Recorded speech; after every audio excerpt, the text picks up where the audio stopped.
the Falcon News Network, featuring Kelly Betancourt, Eric Dugan, Jashari Francis, Jake Giratana, Colin Jones, Adam Coker, Eve Krupchak, Jesse Lutz, Clea Matt, Geraldo Meta, Anne Nguyen, Pedro Pereira, Skyna Pierre, Sophia Rosa, Alex Cedillo, Armani Vlon, Tori Wirtz, M. Whitmore, with Ms. Carnivale, and Ms. O'Neill.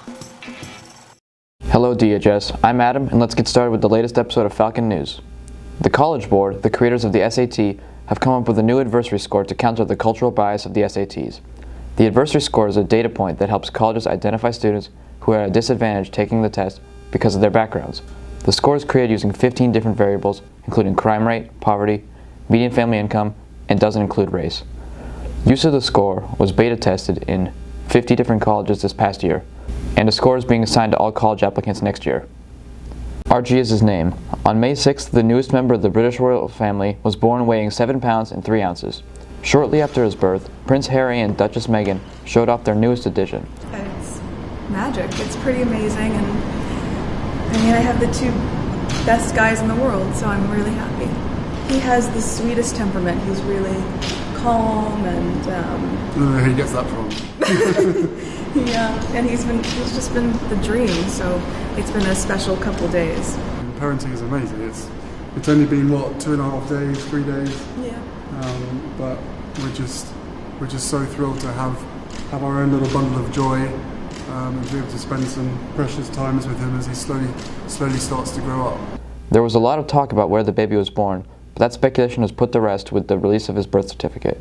His full name is listed as Archie Harrison Mountbatten Windsor, and he was born in London's Portland Hospital. Archie is now 7th in line to the British throne. We hope Prince Harry and Duchess Meghan enjoy their new chapter in their life. Last week, China raised tariffs on U.S. goods 25% in response to President Trump's recent raise on tariffs on Chinese goods. These tariffs can add an additional cost which would be paid by manufacturers to consumers to Chinese products. With China being a major provider of products around the world, this could lead to a rise in prices in things like phones, tech, clothing, and food. Various world stock markets have seen gradual decline after the start of the trade war, including the Dow Jones Industrial Average, which has dropped by 600 points in just 24 hours. With Trump saying the tariffs are very bad for China and that things will only get worse, only time will tell how much of an effect these actions will have on the world economy. After ranking second place in the regular season and winning 3 hard-fought playoff rounds, the Boston Bruins are in the Stanley Cup Finals for the first time since 2013. With 107 points and a 49-24-9 record, the Bruins had an ambitious year. They exceeded expectations with the skills of emerging stars like David Pastrnak and Jake DeBrusk, as well as success from veterans like Brad Marchand and Patrice Bergeron. In the postseason, the Bruins beat the Toronto Maple Leafs in a tense round 1, 4-3. In round 2, the Bruins beat the Columbus Blue Jackets 4-2. To wrap it up, they swept the Carolina Hurricanes 4-0 to clinch their spot in the Stanley Cup Finals. Facing Western Conference champions, the St. Louis Blues, we wish the Bruins the best of luck in their series. On May 17th, Taiwan's parliament approved a bill that legalizes same-sex marriage. A large crowd gathered outside of Taiwan's legislative yuan, celebrating the long-awaited victory towards marriage equality. Taiwan is the first nation in Asia to recognize same-sex unions. The historic bill went into effect on May 24th. This bill may influence other Asian countries to enact similar laws.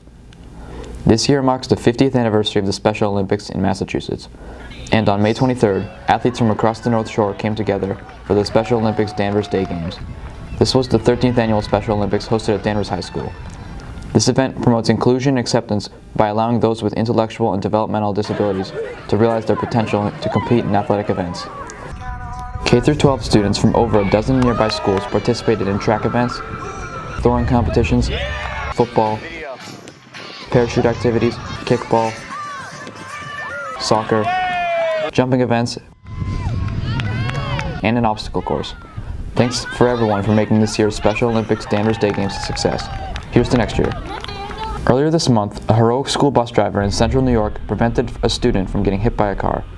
The driver, identified as Samantha Call, grabbed the back of the boy's jacket as he was trying to exit the bus. Her fast reflexes stopped him from accidentally walking into a car speeding past. Thanks to the bus driver, all potential injuries were avoided. On a somber note, beloved icon and meme lord Grumpy Cat passed away at a young age of 7 years old. Grumpy Cat's owner said that, despite care from top professionals as well as from her very loving family, Grumpy encountered complications from a recent urinary tract infection. Grumpy Cat became an internet sensation in 2012 when her owner posted a picture of her in all her grumpiness on Reddit. The image quickly went viral, hitting over 1 million views in its first 48 hours online. Our thoughts and prayers go out to all those affected by the tragedy. That's it for today. Thanks for watching the Falcon News Network.